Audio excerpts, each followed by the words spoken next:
వాగర్థావివ సంపృక్తౌ వాగర్థ ప్రతిపత్తయే జగతః పితరౌ వందే పార్వతీ పరమేశ్వరౌ గురవే సర్వలోకానాం భిషజే భవరోగిణాం నిధయే సర్వవిద్యానాం దక్షిణామూర్తయే నమః. నారాయణ సమారంభాం వ్యాసశంకరమధ్యమాం అస్మదాచార్యపర్యంతాం వందే గురుపరంపరాం. నారాయణం నమస్కృత్య నరం చైవ నరోత్తమం దేవీం సరస్వతీం వ్యాసం తతో జయముదీరయేత్.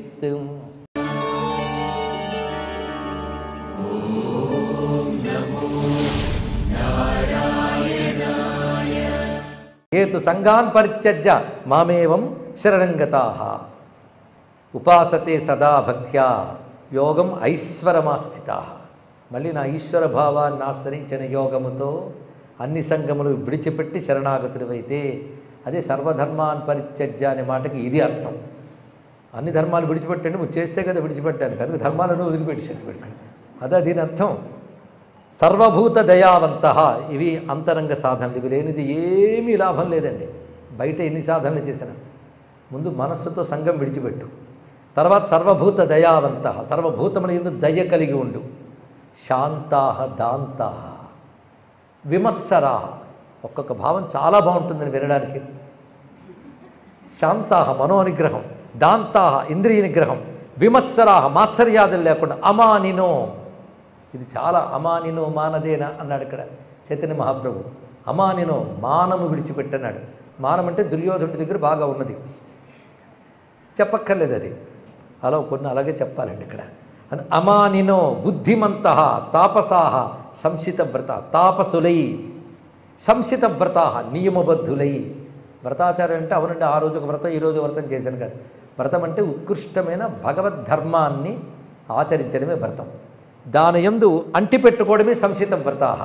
తాపసులై సంసితవ్రతులై ఇవన్నీ కలిపి మొత్తం నోట్స్ రాస్తే తయారైపోయిందండి.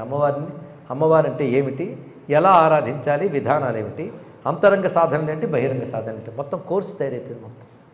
అందుకే దీని పేరు అమ్మవారు ఉపదేశం అంటారు దీని అంతటినీ కూడా. అలా ఉన్న స్థితిలో ఏం చేయాలంటే మచ్చిత్తాః మద్గత ప్రాణాః మజ్ఞానకథనే రతాః, నాయందే చిత్తముంచి నాయందే ప్రాణాలు అర్పించి నా జ్ఞానము గురించే మాట్లాడుకుంటూ. కథనం అంటే పలుకుట, చెప్పుట. అదే స్టోరీలు లేవండి, స్టోరీ కాదు. అమ్మవారి తత్వమైన, అమ్మవారి మాట అయినా, అమ్మవారి విషయమైన కథనమే. అది ఎలా చేయాలి, ఏదోలా చెయ్యకు. మచ్చిత్తాః మద్గత ప్రాణాః, నాకు చిత్తమర్పించి నాయందు ప్రాణములు ఉంచి నా జ్ఞాన కథల యందు రతాః ఆసక్తి కలిగి, అటువంటి వారు ఎవరైనా తరిస్తారు సుమా. ఎవరు?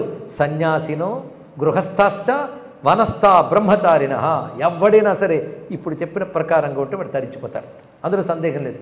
వాడిని నేను తరింపజేస్తాను. మళ్ళీ వాడు తరించిపోతాడంటే అదొక అహంకారం.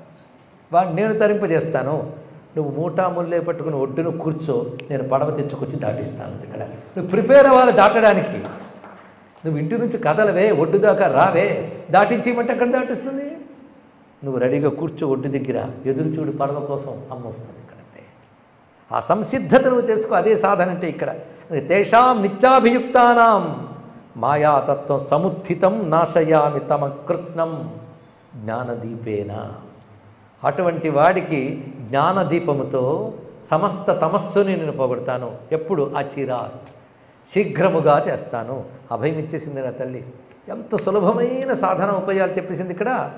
తే సునిర్ధూత తమసః, అలాంటి వారు సంపూర్ణముగా తమస్సును పోగొట్టి జ్ఞానేనైకేన మన్మయ, ఒక్క జ్ఞానంతోనే. ఎక్కువ జ్ఞానాలు ఉంటే ప్రమాదం, ఎక్కువ జ్ఞానాలు ఉంటే ప్రమాదం. ఒకటే జ్ఞానం, ఏకజ్ఞానం, బ్రహ్మజ్ఞానం. దానివల్ల మన్మయా సదానందాస్తు సంసారే నజాయంతే పునఃపునః. ఆ స్థితిని పొందినవాడు ఎప్పుడు సదానందంతో ఉంటాడు, మరి ఈ సంసారంలో పుట్టడు సుమా. తస్మాత్ సర్వప్రకారేణ, అందుకే నాయన అన్ని విధాలా కూడా మద్భక్తో మత్పరాయణ మామే వార్చయ సర్వత్ర మనసా శరణంగతః. నాకు భక్తుడివై, నాకు పరాయణుడివై, నన్ను మాత్రమే అంతటా అర్చిస్తూ మనస్సుతో శరణ వేడి ఉండు.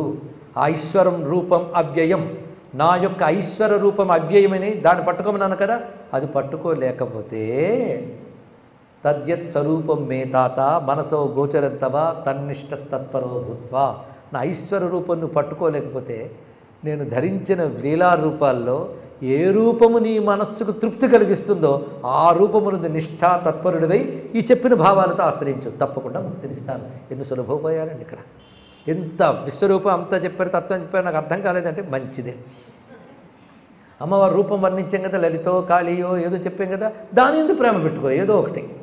తద్యత్ స్వరూపం మే తాత మనసో గోచరంతవా తన్నిష్ట తత్పరో భూత్వా తదర్చన పరోభవ. దాని యందు నిష్ఠుడివై దాని యందు తాత్పర్య భావం కలిగి దాన్ని అర్చిస్తూ ఉండు. ఎత్తుమే నిష్కలం రూపం చిన్మాత్రం కేవలం శివం సర్వోపాధి విన్ముక్తం అనంతం అమృతం పదం. నీకు చూపించిన విశ్వరూపం ఒకటి, లీలారూపం ఒకటి, నా అసలు రంగు ఒకటి. అసలు రంగు అంటే ఏ రంగు లేకపోవడమే అసలు రంగు అభివృద్ధి. అది నిష్కళం చిన్మాత్రం కేవలం శివం సర్వ ఉపాధి వినిర్ముక్తం అనంతం అమృతం పరం. అది మాత్రం జ్ఞానేనైకేన తల్లభ్యం. అది జ్ఞానం చేత మాత్రమే వస్తుంది సుమా. ఆ జ్ఞానం నీకు చెప్పిన భక్తి వల్ల మాత్రమే వస్తుంది సుమా. జ్ఞానమేవ ప్రపశ్యంతో మామేవ ప్రవిశంతితే. నన్ను ఇలాగ నేను చెప్పిన వేటిల్లో నన్ను పట్టుకున్నా వాడికి ఆ జ్ఞానం నేను ఇచ్చి నా లోపలికి తీసుకుంటాను. తల్లి అభయమిస్తుంది, నీకేం కావాలి ఇక్కడ? తద్బుద్ధయస్తదాత్మాన తన్నిష్టాస్తత్పరాయణ. మాటి మాటికి తన్నిష్టాతత్పరాయణ. ఈ మాట మర్చిపోవద్దు, సాధకుడికి రెండు ఉండాలి. గచ్చంత్యపునరావృత్తిం జ్ఞాన నిర్ధూత కల్మషాహ. మళ్ళీ తిరిగి రాని స్థితికి వాడు వెళ్తాడు. దీన్ని బట్టి తెలిసింది ఏంటంటే ఎలాగోలాగా నన్ను పట్టుకోకపోతే ముక్తి లేదు. నన్ను విశ్వరూపముగానో శుద్ధ బ్రహ్మరూపముగానో లేక లీలాకార్ ధరించినటువంటి దివ్యమంగళ విగ్రహంగానో ఎలాగోలాగా నన్ను ఆశ్రయించని వాడికి ముక్తి లేదు. మా మనాశ్రిత్య పరమం నిర్వాణం అమలం పదం ప్రాప్యతేన హి రాజేంద్ర తతో మాం శరణం వ్రజ. ఏకత్వేన పృథక్త్వేన తథా చ ఉభయదాపి వా మాముపాస్య మహీపాల తతో యాస్యతి తత్పదం. ఇది ఒక సారవాక్యం అండి. ఏకత్వేన పృథక్త్వేన అంటే నాకు శక్తికి లేదా తత్వానికి భేదము లేదు అనేది ఏకత్వం. పృథక్త్వేన అంటే ఆ శక్తి గొప్పది, నేను దాసుని, నేను వేరుగా చూడడం పృథక్త్వేన. లేదా ఉభయధ రెండు అన్నాడు. ఇదేదో చాలా చమత్కారం ఉందండి, కానీ సో ప్రాక్టికల్గా మాట్లాడుతున్న అమ్మవారు. ఏకత్వేన అంటే జీవేశ్వర అభేద భావం. అసలు రెండు లేవు, జీవుడు లేడు, ఈశ్వరుడు, ఉన్నదంతా ఒకే పరమాత్మ అనే భావం ఏకత్వ భావం, అభేద భావం. రెండవది భేదభావం అంటే అనంతమైన శక్తి, సర్వజ్ఞుడు, నేను కించిజ్ఞుణ్ణి, అల్పుణ్ణి, అంతము కలవాణ్ణి అనే భావంతో ఆశ్రయిస్తాం. పృథక్త్వేన వేరుగా. ఉభయ రెండు మార్గాలు. రెండు మార్గాలు ఎలా అవుతాయండి? ఎందుకంటే బుద్ధి ఎప్పుడు ఒకలా ఉండదు కదయ్యా, అందుకు చెప్తున్నాను. అది ఒక్కొక్కప్పుడు వేదాంతాది విచారణ చేసినప్పుడు ఇది సత్యం అనిపించి ఆ క్షణం మనకు చాలా ఆనందానుభూతి కలుగుతుంది, అది తప్ప మరొకట్లేదని. మళ్ళీ బయటకు వచ్చేటప్పటికల్లా మరో భావం కలుగుతుంది. అప్పుడు రెండు రకాల భావాలు మన సాధనలో వస్తుంటాయి. ఒక అభేద భావనతోనూ ఒక్కొక్కసారి దర్శిస్తాం పరతత్వం మనస్సుకు అలా తాకినప్పుడు. అదేవిధంగా మన జీవత్వం లోపల నుంచి తోస్తున్నప్పుడు, జీవభావం తోస్తున్నప్పుడు ఆ పరతత్వం ముందు నేను భక్తుణ్ణి అని పృథక్ భావం వస్తుంది. కనుక అదైనా ఇదేనా, అది ఇదైనా అన్నది ఇక్కడ అమ్మవారు. ఏదైనా ధరించిపోతావు అనడంలో ఎంత గొప్ప మార్గం చెప్పిందండి. కనుక సనాతన ధర్మం ఎంత సులభమవుతుందండి ఇక్కడ. కానీ ఈ మార్గంలో తప్ప విగ్రహంగా పూజించేవా నాశనమైపోతావు. విగ్రహం లేకుండా పూజిస్తేనే ముక్తి పొందుతావు. కానీ విగ్రహంగా పూజించే వాళ్ళని తల తీసేస్తావు అనే దుర్మార్గం మన మతంలో లేదు. అదైనా ఇదేనా, ఇది అదైనా అని చెప్పింది అంత గొప్పగా. ఎందుకంటే ఇవన్నీ నేను ఏర్పరిచిన మార్గాలే కదా. అది ఏకత్వేన పృథక్త్వేన తథాచ ఉభయదాపివా మా ముపాస్య మహీపాల తతో యాస్యసి తత్పదం. అప్పుడు తత్పదాన్ని పొందగలవు. మొత్తానికి నన్ను ఆశ్రయించకపోతే లాభం లేదు కనుక నన్ను శరణవేడు అని చెప్పి సూక్ష్మేన తమసానిత్యం వేష్టితా మమ మాయ. నన్ను ఎందుకు ఆశ్రయించాలంటే నన్ను తెలియకుండా చేసే మాయ కూడా నా స్వరూపం కనుక దానితో ప్రపంచమంతా వ్యాపింపజేసాను నేను మొత్తం. ఇంత మాయ దాటాలంటే ఎవడు తాడు బిగించాడో వాడో తాడు తీయాలి తెలుసుకో. పశువుకు తాడు వేసాడు పశువులు కాపరి, తాను తీసుకోలేదు, గట్టిగా ప్రయత్నిస్తే మడ గురి అయిపోతుందో తాడు తెలుసుకో. ఇక్కడ అదే అంబానో ఏదోలా అరువు అర్థం చేసుకుని తాడు విప్పేది వాళ్ళే. కానీ తాడు వేసిన వాడే తాడు తీస్తాడు. నన్ను ఎందుకు ఆశ్రయించాలంటే తెలియని అజ్ఞానమైన తాడు నేనే వేశాను కనుక విప్పేది నేనే. ఎప్పుడు విప్పాలో తెలిసిన దానం నేను, ఎవడికి విప్పాలో తెలిసిన దానం నేను, రెండూ కూడా. అందుకే నన్ను ఆశ్రయించు. ఈ తాడు నువ్వంతటి విప్పుకోలేవు, ఎందుకంటే కనపడదు ఆ తాడు. చూపించిన తాడు నువ్వే ఒప్పుకో. నీకు పాశాలు ఉన్నాయి విప్పుకో అంటే చెప్పిన వాడిని విప్పేస్తాం, కానీ పాశాలు విప్పుకుంటామండి ఇక్కడ. అందుకే సూక్ష్మేన తమసా నిత్యం వేష్టిత మమ మాయయా సంసార సాగరే ఘోరే జాయంతే చ పునః పునః. అంత తేలిక కాదు మాయ దాటడం. ఇప్పుడు వినగానే చాలా సులభం అండి, అలా అనిపిస్తుంది, కానీ అంత తేలిక కాదయ్యా. అందుకే మనల్ని అన్నాన్ని బాధపడక్కర్లే, మహామహులే పడిపోయారు దాంట్లో. జ్ఞానినామపు చేతాంసి దేవి భగవతి హిసా మహామాయాయ లాగేసింది ఆ తల్లి. కానీ ఏమి భయపడక్కర్లేదు సుమా, సులభంగా దాటేస్తాం మాయని. ఒకసారి భయపెట్టేస్తుంది, ఒకసారి అభయం ఇచ్చేస్తుంది. ఏమిటండి రెండు చెప్పాలి, ఏదో ఒకటి చెప్పండి. సరే ఒకసారి భయపెట్టు, ఒకసారి అభయం ఇచ్చేస్తూ, ఒకసారి నిద్ర లేపుతావు, ఒకసారి నిద్రపుచ్చి, ఏమిటండి ఇది అంటే అమ్మవారు చెప్పదలుచుకుంది ఏంటంటే సులభంగా దాటేస్తానని తేలిక భావం వద్దు, అందుకు భయపడుతుంది. అమ్మో దాటలేనేమో అని నిరాశాభావం వద్దు.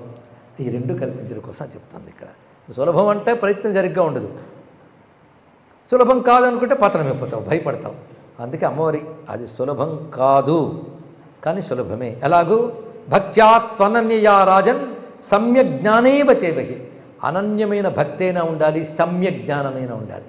ఇక్కడ భక్త్యా జ్ఞానం రెండు శబ్దాలకి రెండు విశేషణాలు తగిలించింది అమ్మవారు. ఇందాక చెప్పారుగా భక్త్య, మళ్ళీ ఇప్పుడు చెప్పారేంటి అంటే తేడా ఉంది. భక్త్యాత్వనన్యయా, నేను తప్ప అన్యము లేదు అనే భక్తి అనన్య భక్తి. నేను తప్ప అన్యము లేదంటే నాకు అమ్మ తప్ప అన్యము లేదు కాదు, నీకు కనిపించేది నీలో ఉన్నది అమ్మ తప్ప అన్యము కాదు అనే భక్తి అయినా ఉండాలి. లేదా సమ్యక్ జ్ఞానేనా, ఏదో విచారణలు ఉపనిషత్తుల వాక్యాలు చెప్పేసి కబుర్లు చెప్పేసి అదాతో బ్రహ్మ జిజ్ఞాస అదాహ అంటే అధికార, అధికారం అనగానే సాధన చతుష్ట సంపత్తి ఏదో చదివేశావు, అది ఇవి చెప్పేస్తుంటాయి కదా, ఏం లాభం అది? సమ్యక్ జ్ఞానేనా, సమ్యక్ జ్ఞానమేనా, అనన్య భక్తి అయినా. వా అని శబ్దం వాడింది. భక్త్యాత్వనన్యయా సమ్యక్ జ్ఞానేన చైవ హి అన్వేష్టవ్యం హి తద్బ్రహ్మ. అనన్యమైన భక్తితో కానీ సమ్యక్ జ్ఞానంతో కానీ అన్వేష్టవ్యం, వెతుకు. దేన్ని? బ్రహ్మ, దాన్ని వెతుకు. అదే పొద్దుట్లు లేచిన దగ్గర నుంచి ఎక్కడ ఏ కొత్త చీర వచ్చిందో వెతకడం, కొత్త కలెక్షన్స్ ఎక్కడ వచ్చిందో వెతకడం, చాలా అవకాశాలు ఉన్నాయండి ఇప్పుడు వెతుక్కోవడానికి. మీరు వెళ్ళక్కర్లేకుండా ఇంటికి వచ్చే ఏర్పాట్లు కూడా ఉన్నాయి. ఈ అన్వేష్టవ్యం మానివేసి అనన్య భక్తితో కానీ సమ్య జ్ఞానంతో కానీ అన్వేష్టవ్యం. ఏమిటి? తత్పదం పరిమార్గితవ్యం. గీతలో వాక్యం అడిగాడు. పరిమార్గితవ్యం అన్న అన్వేష్టవ్యం అన్న ఒకటే. అన్వేష్టవ్యం హి తద్బ్రహ్మ. ఎందుకు వెతకాలి? హాయిగా తిరుగుతుంటే కూర్చోబెట్టి ఉపన్యాసం చెప్పి వెతుకు వెతుకు అని చెప్తున్నారే, ఏది అనన్య భక్తితో కానీ సమ్యక్ జ్ఞానంతో కానీ. ఎందుకు వెతకాలి? జన్మబంధ నివృత్తయే. మళ్ళీ జనన మరణ పరంపరలో పడిపోకుండా ముక్తి పొందడం కోసం ఇది తప్ప మరొక మార్గం లేదు. నాణ్యం పంథ విద్యతేయనాయ. అందుకే నాయన మళ్ళీ చెప్తున్నారు, బాగా గుర్తుపెట్టుకో. ఈ భయంకరమైన లక్షణాలు ఎంత చెప్పినా వినడానికి బాగుంటాయి, నువ్వు జాగ్రత్తగా నోట్ చేసి ఇంకోటి చెప్పడానికి కూడా చాలా బాగుంటాయి. అవి ఏమిటంటే అహంకారం చ మాత్సర్యం, కామం, క్రోధం, పరిగ్రహం, అధర్మాభినివేశించ. ఇవి చాలా భయంకరమైనవండి. నేను అనే ఫీలింగ్ వచ్చేస్తుంది, పొసెసివ్నెస్తో వస్తుంది. నాకున్న అధికారం, నాకున్న పదవి, నాకున్న శక్తి, నాకున్న విద్య, నాకున్న వర్ణం, నాకున్న ఆశ్రమం, నాకున్న శరీరం, వీడితో నన్ను అంటావా అని అహంకారం వస్తుంది. దాన్ని విడిచిపెట్టు. ఎందుకంటే అహం దేంతో కలుపుతావో అది నువ్వు అయిపోతావు. ఒకటే సూత్రం. అహం దేహంతో కలిపితే ఈ దేహం పోయి మళ్ళీ దేహం వస్తుంది. అహం బ్రహ్మముతో కలిపితే బ్రహ్మం అవుతావు. ఇంతే, ఇంకే సులభం అండి. ఇక్కడ బ్రహ్మతో కలపడం ఎలాగా? అహం బ్రహ్మముని శరణేయడమేడాలి, బ్రహ్మమునే చింతన చేయాలి, బ్రహ్మమే అయిపోతుంది అది. ఇక్కడ అది అహం బ్రహ్మం అవడం. ప్రపంచం పట్టుకుంటే ప్రపంచం అవుతావు, సింపుల్ అంతే. ఇక్కడ నువ్వే నిర్ణయించుకో. అదే స్తోత్రం చదివితే ముక్తి రాదు. ఏం మాటలు చెప్పారండి కనుక షణ్ముఖ శర్మ గారు, స్తోత్రం చదివితే ముక్తి రాదు అని చెప్పారు. పెద్ద హైలైట్ అది. కనుక ఆయనే చెప్తే మనం ఎందుకు చదవడం రెండో మాట. కానీ అది కాదు ఇక్కడ. దానిలో చెప్పింది సమ్యక్ జ్ఞానం, అనన్య భక్తి. దీనితో పట్టుకోమని చెప్తున్నాం కానీ విడిచిపెట్టమని చెప్పామా? కనుక అమ్మవారు చెప్తున్నది అహంకారంచ మాత్సర్యం, కామం, క్రోధ, పరిగ్రహం, అధర్మాభినివేశించ త్యక్వా. అధర్మాభినివేశం అంటే ఇది కూడా ఉపమాడుతుంది. మిగిలిన వాటికి అర్థాలు చెప్పక్కర్లేదు, తెలిసినవే ఉన్నవే. కామం, క్రోధం, అహంకారం ఇవన్నీ. అధర్మాభినివేశం గొప్ప మాట అన్నాడు. అభినివేశం అంటే తెలిసి వద్దు అన్నా అదే చేస్తానంటాం. అది ఒక ప్రవృత్తి ఏర్పడుతుంది స్వభావం వాడికి ఇక్కడ. అది అభినివేశం అంటే అర్థం కదా. పట్టుదల, అదే చేస్తాను. కొందరికి ఎంత విన్నా వాసన వల్ల అధర్మమే చేస్తాడు వాడికి. తెలుసు అధర్మం అని తెలుసు కూడా. మహానుభావుడు రావణాసురుడు, వాడు తాతగారు వచ్చి చెప్పారు, నేను చేసింది. ఇప్పుడు రాముడు వచ్చేసాడు యుద్ధానికి అంటున్నా, ఆయన నేను తప్పు చేశాడు అని భార్యను నువ్వు అపహరించావు. అప్పటికి నాకు అవకాశం ఇచ్చాడు, అప్పగించావు వదిలేస్తానన్నాడు. అయినా మొండికేశావు. ఏం చూసుకుని మొండికేశావు? వచ్చినవాడు విష్ణువని నేను విన్నాను, జాగ్రత్త అన్నాడు. అవునా? అయినా నేను ఇవ్వని వాడు భార్య అన్నాడు. తప్పు, అవును తెలుసు అన్నాడు. ఇక్కడ మరేమిటి? ఏం చేయమంటావు? స్వభావం అది వదలనన్నాడు. ఇక్కడ స్వభావోదృత క్రమ. అధర్మాభినివేశం అంటే ఇదండి. అది వాడికి సంస్కారం వల్ల తెలిసి అధర్మం చేసి, ఎవరికి తెలియదండి కుంభకోణాలు చేస్తే నాశనం అయిపోతాడని అవినీతిని తెలుసు. వాళ్ళ పూర్వీకులు అలా నాశనం ఏంది కూడా చూశాడు. అయినా చేస్తున్నాడంటే ఏం చేస్తాం? అధర్మాభినివేశం. ఇది అధర్మాభినివేశం అండి. ఇక్కడ ఇవి విడిచిపెట్టాలి నాయనా. వచ్చేస్తుంటుంది కనుక ఎలా ఉంటే అలా గడిపేస్తాను అనుకోవద్దు. సంస్కరించుకో, అది ఇక్కడ అర్థం. ఏం చేస్తా? ఏది రాసి ఉంటే అలా ఉందండి, నా స్వభావం అదండి. స్వభావం అనుకుంటే పుట్టుకెందుకు ఇచ్చాడు భగవంతుడు? స్వభావాన్ని సంస్కరించుకోవడానికే జన్మ. తెలుసుకోవాలి. స్వభావాన్ని సంస్కరించుకోవడానికి జన్మతః దుర్వాసనలే ఉంటాయి. సంస్కరించుకుని సద్వాసనలు తీసుకో. అందుకే సాధన సంస్కరణ కోసం. సంస్కరణే సాధన, సాధనే సంస్కరణ. అందుకే ఇప్పుడు చెప్పినటువంటి అహంకారం, మాత్సర్యం, కామం, క్రోధం, పరిగ్రహం. పరిగ్రహం అంటే అవతలి వారి వస్తువుపై ఆశ, పరవస్తువుని గ్రహించాలనే తపన. తర్వాత అధర్మాభినివేశం త్యక్త్వా, అవి విడిచిపెట్టి వైరాగ్యం ఆస్థిత. వైరాగ్యం సాధనకు బలం ఇస్తుందండి ఇక్కడ. ఎందుకంటే వైరాగ్యం తెచ్చుకుంటే నీకు యుగో పోతుంది, కామక్రోధాలు తగ్గుతాయి, అధర్మాభినివేశం తగ్గుతుంది. ఎందుకంటే అలాగూ మిగిలినకో అవి దోషములు, వాటి మీద ఆశ పోయితే మిగిలినవన్నీ పోతాయి. కానీ అభ్యాసానికి వైరాగ్యం తోడు కాలంత కాలం అభ్యాసం బలపడదు. ఎన్ని కబుర్లు చెప్పండి, 24 గంటలు జపం చేసిన, ఉపనిషత్ విచారం చేసిన, వైరాగ్యం లేనప్పుడు ఇవన్నీ వ్యర్థమే. ఇంద్రియ నిగ్రహమైనా సరే వైరాగ్యవంతుడికే. వైరాగ్యం లేడు ఇంద్రియ నిగ్రహం తత్కాలం. రావణాసుడు ఇంద్రియ నిగ్రహం సంపూర్ణ తెలుసా మీకు? లేకపోతే తపస్సే ఫలించదు. ఎంత తపస్సు చేశారండి మహానుభావుడు. అప్పుడు ఇంద్రియాలు నిగ్రహించుకున్నాడు, ఎదురుగా కామక్రోధాది వికారాలు పుచ్చమని కంట్రోల్ చేసుకున్నాడు. ఎందుకంటే తత్కాలం. తర్వాత తపస్సే ఫలితం వచ్చాక ఎంతవరకు కంట్రోల్ చేసినా హై స్పీడ్లో పెరిగే బయటికి. అందుకే ఇంద్రియ నిగ్రహం సరిపోదు, వైరాగ్యం ఉండాలి. అన్నిటికీ గొప్పది వైరాగ్యం తెలుసుకోండి ఇక్కడ. కానీ సాధనలన్నీ ఒక ఎత్తు, వైరాగ్యం ఒక్కటే ఒక ఎత్తు. ఇది తెలిసే మా స్వామివారు ఒకటే చెప్పారు, అభ్యాసేనతో కౌంతేయ వైరాగ్యేన చ గృహ్యతే. అభ్యాసంలో బోల్డ్ ఉన్నాయి, వైరాగ్యం ఒకటే. ఇది లేనప్పుడు అదేది లాభం లేదండి ఇక్కడ. అన్ని అలంకారాలు చేసుకున్న ఐదవతనం ఎంత అవసరమో, ఎన్ని సాధనలు చేసినా వైరాగ్యం అంత అవసరం ఇక్కడ. అది చూపిస్తున్నట్టు వైరాగ్యం యొక్క గొప్పతనం అది. సర్వభూతేషు చాత్మానం, తర్వాత స్టెప్, సర్వభూతేషు చాత్మానం సర్వభూతాని చాత్మని అవేక్ష చాత్మనాత్మానం బ్రహ్మభూయాయ కల్పతే. బ్రహ్మభూత ప్రసన్నాత్మ సర్వభూత అభయప్రద. అన్ని భూతముల యందు నన్ను, నా యందు అన్ని భూతములను చూసేటటువంటి వాడు బ్రహ్మత్వాన్ని పొందుతున్నాడు. అలా పొందినవాడు సర్వభూతములకు అభయమిచ్చేవాడే తాను. అటువంటి వాడు నా యొక్క ఐశ్వర్యం పరమాం భక్తిం విందేత అనన్యభావిని. ఆ స్థితికి వెళ్ళినవాడు నా అనన్యభావి అయిన భక్తిని పొందుతాడు. ఏమిటండి బలంగా కన్ఫ్యూజ్ చేస్తున్నారు అంటే, భక్తి యొక్క పరాకాష్ఠత అప్పుడు అనుభూతికి వస్తుంది అని చూపిస్తున్నాడు ఇక్కడ. అందుకే జ్ఞానేన కర్మయోగేన భక్త్యాయోగేన వా నృప సర్వసంసారం ఇత్యర్థం ఈశ్వరం శరణం వ్రజ ఏష గుహ్యోపదేశ. ఇప్పటి వరకు నేను చెప్పింది గుహ్య ఉపదేశము, అత్యంత రహస్యమైన ఉపదేశం సుమా. ఏది తెలిస్తే మరొకటి తెలుసుకోవాల్సిన అవసరం లేదో అది రహస్యం. ఏది స్థూలమైన ఇంద్రియాల ద్వారా తెలుసుకోలేవో అది రహస్యం. ఆ జ్ఞానాన్ని ఉపదేశించాను. అది అన్వీక్ష చేత దఖిలం యథేష్టం కర్తుమర్హసి.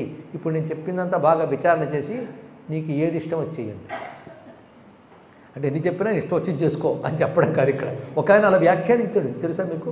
ఇష్టడు ఏం చెప్పాడు? అన్నీ చెప్పిన ఇష్టం వచ్చి చేసుకో, అంత ఫ్రీడమ్ ఇచ్చేసాడండి. ఫ్రీడమ్ ఇవ్వలేదు. ఇది బాగా విచారణ చేసి ఇష్టం వచ్చి చేసుకో అంటే అర్థం, ఇంకోటి చెప్తే చేసినట్లు కాకుండా నీయంతట్టు స్వాభావికంగా చేసే స్థితి నేను చెప్పిన ఉపదేశం వల్ల కలిగింది. దాన్ని ఆచరించు అని చెప్పాడు ఇక్కడ. ఇది గ్రహించవలసిన గొప్ప మాట అని చెప్పి, నేను ఎవరినో చెప్తున్నాను, పరమేశ్వర శక్తిని ఇంతవరకు చెప్పావు కదా. కానీ నేను అంతకుముందే దక్షుడు కూతురుగా వచ్చాను. ఇంత శక్తిమంతురాలు నేను. కానీ వినింద్య దక్షం పితరం మహేశ్వర వినిందకం. ఈశ్వర నింద చేసిన వాడిని నేను నిందించి వాడిని వదిలేసి ఇప్పుడు నీకు కుమార్తెగా కలిగాను. ఎందుకంటే ధర్మ సంస్థాపనార్థాయ తవ ఆరాధన కారణాత్ మేనాదేహాత్ సముత్పన్న స్వామేవ పితరం స్థిత. ఒకటి విశ్వధర్మాన్ని నిలబెట్టడం కోసం నీ తపస్సు కారణంగా నీకు మేనాదేవి ద్వారా నేను కలిగాను. నన్ను ఇప్పుడు ఏం చేస్తావంటే శంకరునికిచ్చి వివాహం చేయి, సర్వజగత్తుని అనుగ్రహిస్తాను అని చెప్పగానే ఒక్కసారి అమ్మకి సాష్టాంగ నమస్కారం చేసి, అమ్మ నీ వల్ల నాకు యోగం మాహేశ్వరం, మాహేశ్వర యోగము తెలిసింది. జ్ఞానం చేయవ ఆత్మనో యోగం, ఆత్మ అంటే ఏమిటో తెలిసింది, ఈశ్వరుడు అంటే ఏమిటో తెలిసింది, ఆత్మ అంటే ఏమిటో తెలిసింది. సాధనములు కూడా తెలుసుకోగలను, సాధన అని. ఇన్ని గ్రహించేను తల్లి, ధన్యుణ్ణయ్యాను. నువ్వు నాకు కుమార్తెగా కలగడమే కాకుండా ముక్తిహేతువైన జ్ఞానాన్ని ఉపదేశించేవ తల్లి అని నమస్కారం చేశాడు. ఇది చెప్పి ఫలశ్రుతి చెప్తున్నాడు నారాయణుడు. ఇమం ఎప్పటితే అధ్యాయం దేవ్యా మాహాత్మ్య కీర్తనం. ఇప్పటి వరకు ప్రారంభించుకున్న దగ్గర నుంచి పూర్తి చేసుకున్నట్టు వరకు దేవీ మాహాత్మ్యం అని చెప్పబడుతున్నది. దీని శివసన్నిధిలో శుచిగా భావిస్తూ, నన్ను భావిస్తూ పఠనం చేసినట్లయితే అతడు సర్వపాప వినిర్ముక్త. ముందు జ్ఞానానికి భక్తికి ప్రతిబంధకాలుగా ఉన్న పాపాలు పోతాయి, దివ్య యోగం పొందుతాడు, బ్రహ్మలోకాన్ని కూడా దాటిపోయి పరమస్థానాన్ని పొందుతాడు. ఇది దేవీ మహాత్మ్య గ్రంథం ప్రభావం. ఎక్కడ చదవమన్నాడు?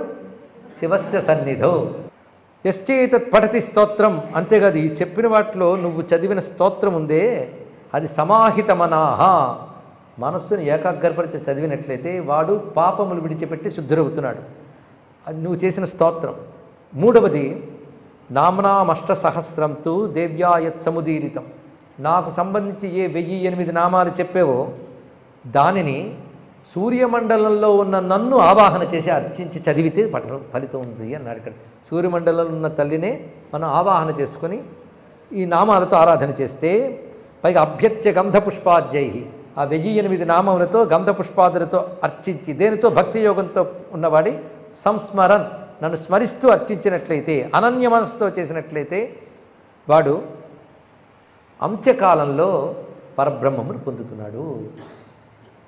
పైగా అంత్యకాలంలో పరబ్రహ్మను పొందేయడంతో జ్ఞానం భక్తి ప్రారబ్ధవశాత్తు రాకపోయినా దీన్ని నిత్యం చదవడం వల్ల తర్వాతి జన్మలో అది ఉత్తమమైన యోగిగా పుడతాడు. పూర్వ సంస్కార మాహాత్మ్యం వల్ల ఆ జన్మలో బ్రహ్మ విద్య పొందుతాడు. అంత శక్తి 1008 నామాలకు ఉందండి ఇక్కడ. ఇది అమ్మవారు చెప్తున్నారు. అథవా జాయతే విప్రో బ్రాహ్మణస్య శుచౌకులే పూర్వ సంస్కార మాహాత్మ్యాత్ బ్రహ్మ విద్యామవాప్నుయాత్. పైగా ఈ నామములు నిరంతరం పఠనం చేసుకోవాలి పారాయణ కింద. విశేషించి లోకంలో చూస్తున్న దేశంలో కానీ భయంకరమైన ఉత్పాతాలు, ప్రమాద పరిస్థితులు ఏర్పడినట్లయితే మహామారీ కృతే దోషై గ్రహదోషైశ్చ, గ్రహదోషాలు కానీ మహామారి దోషాలు కానీ ఉన్నట్లయితే ఇందులో ప్రత్యేకంచ అధనామాన్ని, ఒక్కొక్క నామాన్ని స్వాహాకారంతో అగ్నిహోత్రంలో హోమం చేయడం చాలా మంచిది. స్వాహాకారంతో త్రిసవనం లేదా సవనత్రయం, అగ్నిహోత్రం ఉన్న వాళ్ళు త్రిసవనములు చేస్తారు. ఆ 3 సవనముల యందు అగ్నిహోత్రం యందు ఈ నామాలతో హోమం చేయడం మంచిది అని. లేదా ప్రత్యేకించి దీనినే హోమంగా చేస్తే ఈ 1000 నామాలతో హోమం చేయడం సర్వోత్కృష్టమే. పైగా జపేద్వా అహరహర్ నిత్యం, లేదా ప్రతిరోజు దీన్ని జపం చేసినట్లయినా, పైగా ఎలాగూ పార్వతీం దేవీం పూజయిత్వా, పార్వతీదేవిని షోడశోపచార పూజ చేసి ఈ 1000 నామాలు జపం చేసినట్లయితే, సంవత్సర కాలం జపం చేసినట్లయితే అతను అమ్మవారి అనుగ్రహం చేత సర్వ సంపదలు పొందడమే కాకుండా జ్ఞానము భక్తి కూడా సిద్ధింపు చేసుకుంటారు. ఆ అమ్మవారిని ఎలా ఆరాధించాలని చేయాలి అంటే పార్శ్వత శంభుం త్రినేత్రం భక్తి సంగీత, శివుడితో ఉన్న అమ్మవారిని ఆరాధన చేయమన్నాడు. ఇక్కడ పక్కన శివుడున్న పార్వతీదేవిని ఆరాధన చేసి, అది భవానీం భవపత్నీం భవాన్వితాం అంటాడు భాగవతంలో 10వ స్కంధంలో. రుక్మిణీదేవి ఎవరిని పూజించంటే భవానీం భవపత్నీం, భవపత్నీం అంటే మా ఆయన ఉన్నాళ్ళు కైలాసంలో అనకుండా భవాన్వితాం, శివుడితో ఉన్న శివపత్నిని స్తుతించి ఈ నామాలతో చేయాలి. వాడికి మహతీం లక్ష్మీం, వాడి గొప్ప ఐశ్వర్యం లభిస్తుంది. మోక్షం వాడి దేవుడు ఇదేనే లభిస్తుంది. మహతీం లక్ష్మీం మహాదేవ ప్రసాదతః. ఇంతవరకు చెప్పినంత దేవీ మాహాత్మ్యం అనబడే ఒక అత్యద్భుతమైన గ్రంథమయ్యా. దీనిని మొత్తం విన్నారు దేవతల ఋషులు. ఓం నమో నారాయణ